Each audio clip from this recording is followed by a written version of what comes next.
Good morning. Let's discover the meaning of life together. And of course, life has no meaning, or there is no absolute uh, meaning actually. So when I say let's discover the meaning of life, um, I'm just going to talk about a few perspectives that are actually not the absolute meaning, and for the reason not to really satisfy the intellectual thirst or something like this. But we are in this projection of existence. We are this formless quantum field that we call source God or something, and then we are immersed with this that is projected, this human experience. So we have the tentacles, and there's, well, stuff going on in the mind, and infinite rooms and infinite landscapes are there. So, is there any meaning to it all? uh, the meaning we can ascribe, and in the human experience with our emotional and mental faculties, we create the internalized experience of the world, and sometimes this is chaotic, and it can be very intense. It can seem like suffering or being lost, depressed, and all of these things. So it's almost like a given for a human being to have experienced some of these states that we might not welcome. They just might feel sometimes like this is not like a cool video game. Like, why would I be playing this video game? It's like the user experience or the user interface is just like shit.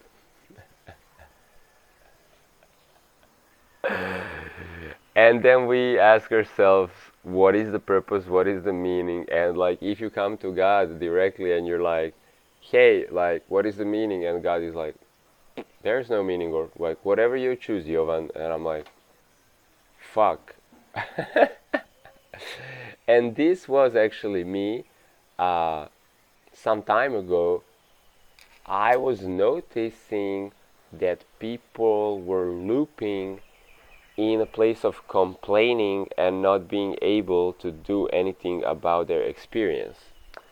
So that would be the closest description of what we call suffering. It's like, oh, this is not working, but there we can't do anything, but this is not working. Oh, our destiny is so gruesome. And this is not working. Oh, it's so gruesome. So I would just be seeing these loops with people, and I consider myself to be more or less happy, but then I wasn't happy with the state of the world or the other people around me. So back then I didn't understand that I had a very light personal karma, but the world had a very heavy karma. And so I will explain what that means in a second. The light karma individually means that uh, you're not really, you don't remember much. Literally, you don't remember much of the past, and sort of like if somebody throws shit on you, it doesn't really stick, it just like falls off. And so you're kind of like able to imagine and you're able to be creative. And then you can imagine always new things and you can play that and you can do stuff and it's kind of fun. And so I did that, and my experience was kind of interesting, and it was always interesting, and I was amused. I was always amused by the game of life. To the contrast of that, I was seeing many people are not so amused. And then I started to be not so amused by everybody else not being amusing, because I was starting to lose ideas of what to do in this world where everybody is sort of like complaining or just repeating the same old story.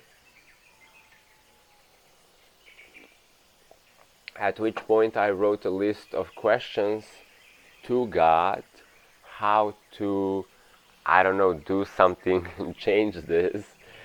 And then I didn't know how to like reach God through meditation or whatever, and like ask this question as we do now with very effortlessly.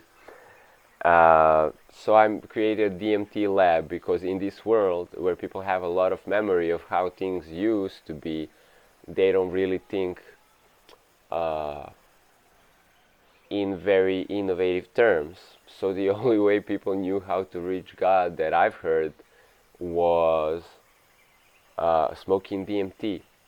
So I made a lab and I extracted these like little crystals, and then I smoked them, and then I didn't exist in the video game anymore, but I was with gods, and so I was like, bro, first of all, I came to God and there is no God. So this is weird. And then the next thing, when I ask God these questions, he's just like, go figure it out, Jovan, if you want. Like, there's no freaking problem. And also, I was talking to myself. So there was no God, it was me, and there was no problems from that point of view. But if my human wanted to make up a problem with my experience of like feeling the world, contemplating the world, then I can go and be human and I can try to solve that problem. So it's funny, shifting perspectives. On this ultimate perspective, there is no meaning, there is no problem. It's just that the self beyond space and time wanted to try all kind of stuff out. If it wanted to try something, you need to try everything. So it's just, we are human, we are caught up somewhere in the halfway into, in between everything and nothing. That's what is happening. And so how does this relate to us actually living here, because this construct keeps on existing? It's just being like animated, so a frames change in the animation. It's something a little bit moving all the time, and we identify with our user interface and with our humans. So with our human avatar. So what can we actually do to sort of give this life a meaning, or in a human immersion have a nicer time, have a more elevated experience, and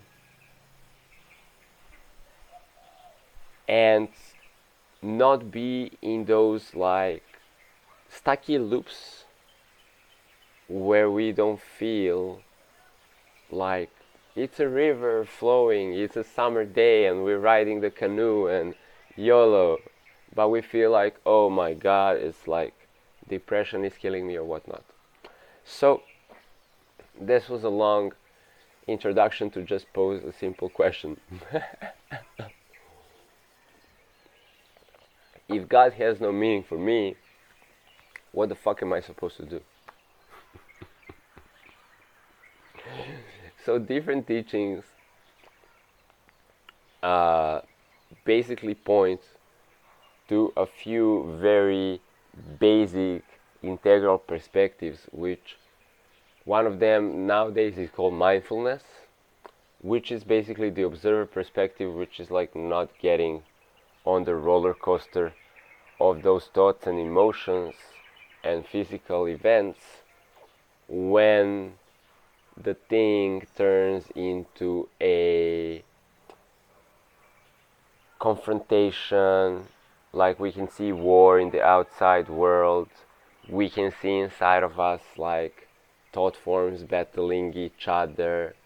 And all of this can be actually just an excruciating way to go and have an experience through this operating system. It can be an excruciating way, so some teachers, some other humans have figured out, hey, you know what, I used to suffer, and then I tried this mindfulness, and well, I don't suffer anymore, so, everybody, you should try this. And we are educating each other on how to use the operating system because, this, like, there's this weed and you smoke a joint and you're just like, whoa. And you can like rap and freestyle or you can play music and you don't feel the tension. And so everybody likes smoking weed, alright. So now somebody's like, hey, I figured this thing out. Your thoughts arise and they're about to like start moving into that story, and then we are going to get really frustrated and we're gonna always have a problem with these people outside of us. And so I realize when you notice that story, you just relax and you don't like flow into that story. And now everybody's trying it around the world and people are like, oh, I tried this thing, like I ain't give a fuck about my thoughts. And it works. Like I'm a chill. I'm really chill. So that would be like one practice, letting the emotion and the thought pass before they link up into a build-up that's going to make us actually figure out that freak out. And for some people this is a natural state of being. For others, I don't know, I have friends, they're like they're doing IT or developers, and so they battling a problem in their mind. And some people are just programming, they're just like, But some people are going there emotionally, they're battling the code. And it's really choosing where you are going to put your perspective, because here's the thing, some people say put it in the heart, and then hey guys, I love you, and like, wow, well let's cooperate, I want to help you, of course, I'm so grateful to see you, thank you for watching my video, thank you for your comments, oh my god, high five everybody, come on, like, oh my god, all right, see you bro, my bro, okay, my bro. And so that can be very nice way to experience the world, because look at the giggles that are just coming out when I put my perspective there. And then intellectual perspective.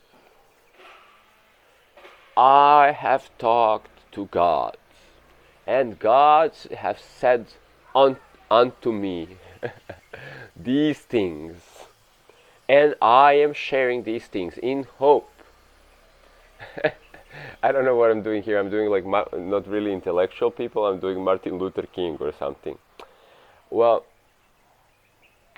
it is a choice that we may become aware of, that we may hold this perspective like here, or in this mental labyrinth. We might be looking at the world from all these like places when we are lost in our own story, or we may put the camera in the heart.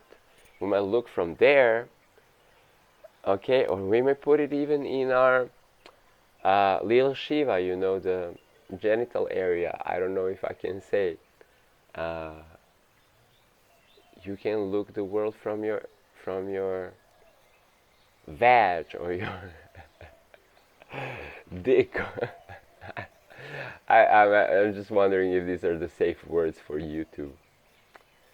So there are different perspectives on the meaning, and there are different perspectives that give different moods to our experience.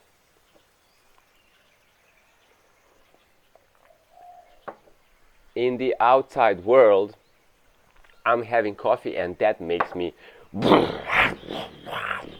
so powerful. So it kind of elevates my experience. And this is why I love to take drugs.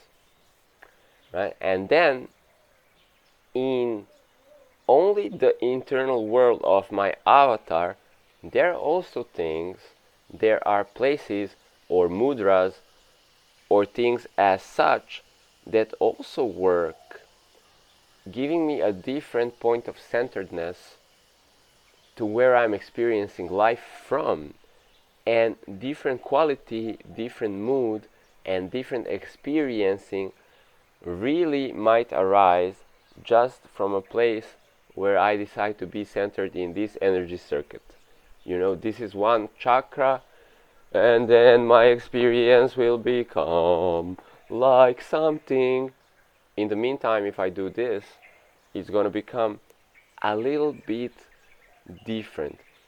Like that next note on the piano keyboard. You're just hitting another note, you're hitting another frequency. And obviously, before we are able to completely shift the vibratory perspective, the emotional perspective, and if we want to be able to really harmonize all the perspectives so we can flow from do, re, mi, fa, sol, la, si, do, we need to activate this. We need to activate these energy centers. We need to activate these chakras. So that activation is something that happens also naturally through time, through the evolution of form. So the consciousness, we sometimes say evolution of consciousness. Consciousness is a given. It only evolves through the emanated experience. So when we say we were a monkey and then we became human, whether that is a very linear sequence or somebody came and tampered with the DNA and actually designed, both is true. You know, there is a natural process of forms just evolving, but there is a divine blueprint when those chakra systems, those sound fields that are in an etheric level of manifestation of this body form, they are also having a sequence of activation that goes do, re, mi, fa, sol, la, si, do, and then in the linear experience of time, you know, we walk through time and then activate more levels. Okay, I hope this intrigues you to check things out. Check out the possibilities. Try a different type of high five with everybody. It can be, you know, a lazy high five. It can be a fist bump. It can be a freaking YOLO, what up, my bro, pop, pop, pop, pop, pop, pop, pop, pop, pop. Right? So, in the same way, it is the mood, the emotional quality that you select to tune into intentionally, they can bring about a different quality of experience in your everyday life, or even a change in the circumstances of your everyday life. So with this type of experimentation, we are also able to activate our full potential. We are able to follow this process of evolution that was already blueprinted into the avatar. It was blueprinted into the cosmos. It was blueprinted into cycles of time when this whole jigsaw puzzle emanated itself. And curiosity, experimentation, gentleness, these are frequencies or moods that we can invoke from the Logos. So whenever I become curious, I become interested, that's cool. Let's say maybe I'm talking gibberish for 20 minutes now, and maybe for it has just been keeping your attention for some reason. And now I will also give you a challenge. And you hear all of this intellectually, and this might be activating your, synaptic perceptions and your sound field, quantum mind perceptions, right? So something might be clicking there. There are little light bulbs, and then these neurons connecting. So that's cool. But there's another level, there's another extension of this. And when I'm saying, qualities like gentleness, effortlessness, graciousness, these are all a code of like a vibratory chord or a vibratory signature code that exists within the universe at large, even on different densities previous to this like human thing that we are like doing here. So when you invoke or say like, I wouldn't mind feeling grace, ease, effortlessness. Okay, so there's something when you create the intention and you have an understanding that you are invoking that, so you're calling that from source, from quantum field, which is right here, which is right here, which is right here, everywhere. So if you understand that you are asking, this is the art of prayer, hey God, please, bro, give me this. Give me this mood, God. Asking it is given, because you're only asking it from your quantum database. You're asking from yourself. So you say, I wouldn't mind invoking this feeling, this mood, this energetical signature. And then all of a sudden your human experience becomes colored with that mood. Now, there is an infinite genius, and you have that like a little point inside of your heart, and you have that little point here and everywhere. And so this is what I call quantum living, when you understand that all of these frequencies, like radio stations, that you have the button, you have the dial, and you can switch them up, and you can say, hey Siri, drop something into my screen. Hey Google, show me something. Give me a search result for something. And whoops-a-daisy, you get it. You get the tingles throughout your body. This is the art of prayer, how people used to do it before it became like, okay, I have to buy a candle and put money on this like saint image and then repeat some words that I don't know what they mean. So this is the understanding of the art of prayer. I'm invoking from within myself a frequency. Okay, I'm giving you the scientific digest. And that frequency becomes a mood, a quality of my experience, existence. And also the knowing, the self-realization that I am not technically, I am the existence itself, but all of the existence is emanated from self.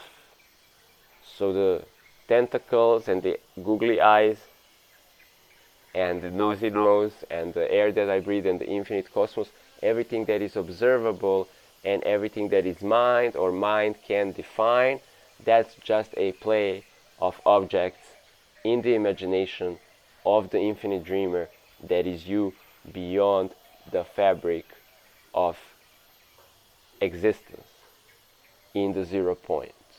So when you're praying to God, you're praying to yourself. There is infinite potential. that brings all the quantum particles of this infinite holographic construct into existence and creates the universal mind, the universal computer, and like zoop zoop zoop beams it up all together. So that is a very powerful perspective of yourself. It is more powerful than any of your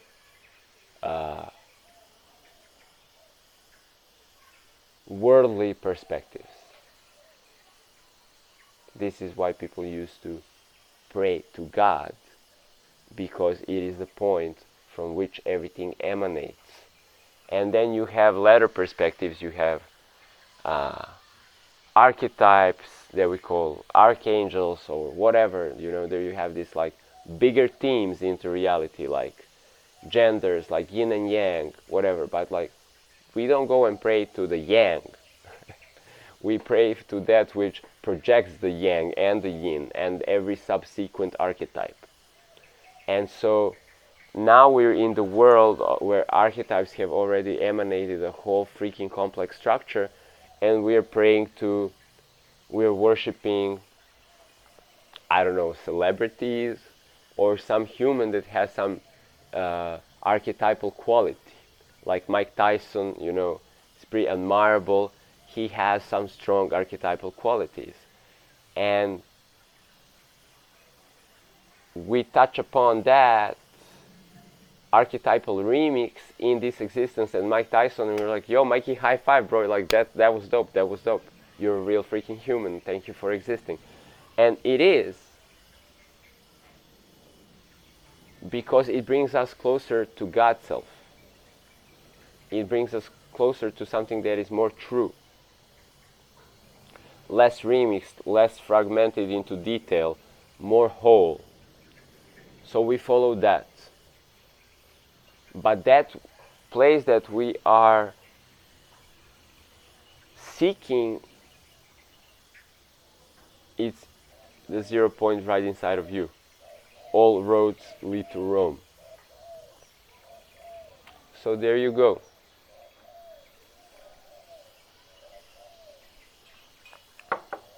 Boom, that coffee gives me a good one. Okay. Thank you for being with me. I will be sharing more and more and more. Subscribe to my channel. Drop a comment. Drop a high five. I'll see you on the flip side.